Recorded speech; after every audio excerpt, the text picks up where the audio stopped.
Assalomu alaykum hurmatli ustozlar va tinglovchilar. Men Namangan viloyati Pedagogik mahorat markazi Pedagogika va psixologiya amaliy fanlar metodikasi kafedrasi o'qituvchisi Jo'rayeva Sayyora Vahobjonovnaman.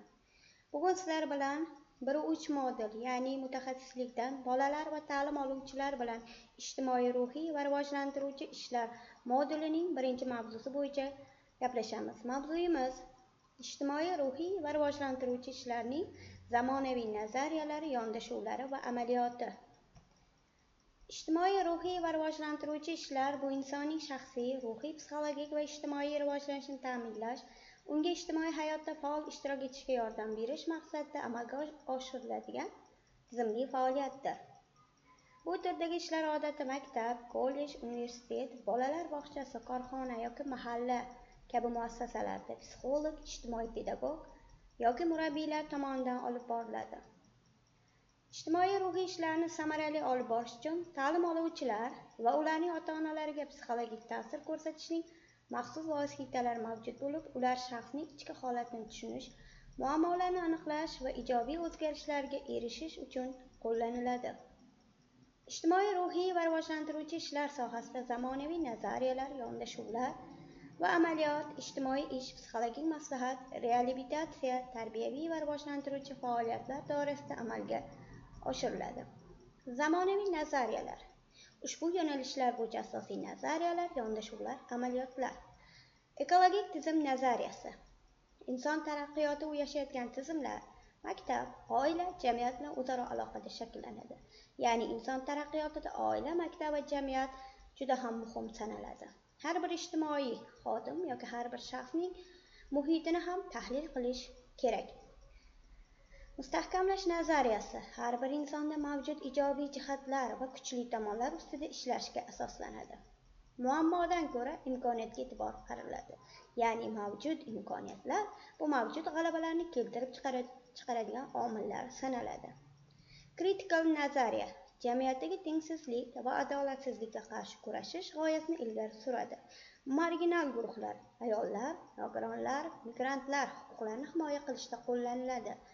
Ayollar jamiyatda erkaklarga nisbatan nozikligi yoki nogironlar sog'lom o'quvchilarga nisbatan imkoniyati cheklanganligi, migrantlarning tub aholiga nisbatan huquqlari kamligini hisobga olish nazarda tutiladi. Psixosotsial rivojlanish nazariyasi. Erikson asos solgan bu nazariyaga ko'ra, inson hayoti bosqichma-bosqich rivojlanadi va har bir bosqichda ijtimoiy ruhiy muammolar yuzaga keladi. Bu yondashuv psixologik maslahatda keng qo'llaniladi. Yondashuvlar. Shaxsga yo'naltirilgan yondashuv, person-centered approach. Mijoz yoki o'quvchi shaxsda turadi. U qaror qabul qilishda erkin bo'lishi kerak, keng qo'llaniladi. Psixologik maslahat va ijtimoiy xizmatlarda. Inson huquqlariga asoslangan yondashuv. Har bir insonning asosiy huquqlarini tan olish va himoya qilish. Ya'ni har bir insonning o'ziga tegishli bo'lgan huquqlari va ularga amal qilish holatlari mavjud. Gender yondashuv. Gender tenglikka e'tibor beradi. Ayniqsa ayollar va bolalarning huquqlari himoyasida qo'llaniladi va buning natijasida jamiyatda ularning faollashuvi yoki jamiyatda ularning ijtimoiylashuvini qo'llab-quvvatlashdan iborat. Travmaga asoslangan yondashuv. Mijozlar ilgari boshidan kechirgan zo'ravonlik, beqarorlik va travmalarni inobatga oladi. Travma nima bu? Tushuntirilmagan, qabul qilinmagan hissiyotlar. Travmalar ko'pincha bolalik xotiralar bilan bog'liq bo'ladi va bu keyingi jarayonlar uchun o'z ta'sirini ko'rsatadi.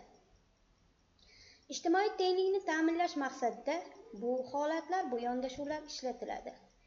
Amalda qo'llaniladigan metodlar.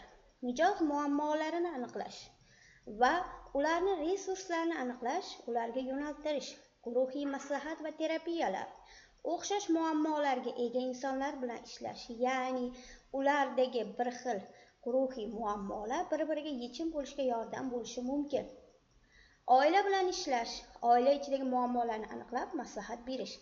Reabilitatsion dasturlar, nogironlik, psixologik buzilish, zo'ravonlik qurbonlariga mo'ljallangan yordam. Jamiyatni rivojlantirish faoliyati, jamoat darajasida ishsizlik, qashshoqlik, sog'liqni saqlash muammolariga yechimlar taklif qilish. Axborot texnologiyalari va innovatsiyalar qanday ishlatish yoki qanday bajarish mumkin? Onlayn maslahat holatda, mobil ilovalar orqali psixologik yordam, virtual guruhlar va mashg'ulotlar, sun'iy intellekt yordamida dastlabki diagnostika va aniqlash ishlarini olib borish mumkin. Ijtimoiy, ruhiy va rivojlantiruvchi ishlarning zamonaviy yondashuvlari bir nechta asosiy yo'nalishlarga bo'linadi. Bu yondashuvlar insonning psixologik, ijtimoiy va shaxsiy rivojlanishiga kompleks tarzda ta'sir qilishga qaratilgan. Vaziyat: hamkasbingiz siz haqingizda noto'g'ri gapni boshqalarga aytganini eshitdingiz. Siz nima qilgan bo'lardingiz? Salbiy javob: unga baqiraman yoki urib qo'yaman. Men ham uning haqida yomon gap tarqataman. Ijobiy, murosali javoblar: u bilan yolg'iz gaplashib, nima uchun shunday qilganini so'rayman. Dastlab hissiyotimni tinchlantirib, keyin muloqot qilaman. Bu menga yoqmadi deb ochiq, ammo xotirjam gapiraman. Sizga qaysi variant qulay va siz qaysi javobni tanlagan bo'lardingiz? Keyingi vaziyat: navbatingizda turganingizda kimdir oldingizga chiqib keldi. Sizdan oldinga chiqib ketdi. Qanday ish tutgan bo'lardingiz? Salbiy: orqasidan itaraman yoki uraman. Ko'rmayapsanmi deb baqiraman. Ijobiy javoblar: xotirjam holda kechirasiz, bu mening navbatim edi deyman. Uni ogohlantiraman, lekin janjal qilmayman. Agar javob bermasa, navbat nazorat qiluvchi mas'ulga murojaat qilaman. Hurmatli ustozlar, ijtimoiy va bu holatdagi bu yondashuvlar nima uchun muammoli va nima uchun aynan bugungi kunda dolzarb? Xulosa qilib aytadigan bo'lsak, bu yondashuvlar, bu moslashuvlar, bu jarayonlar insonlarni bir-biri bilan qilinayotgan jarayonlar va moslashish uchun qulay bo'lgan jarayonni yaratishdan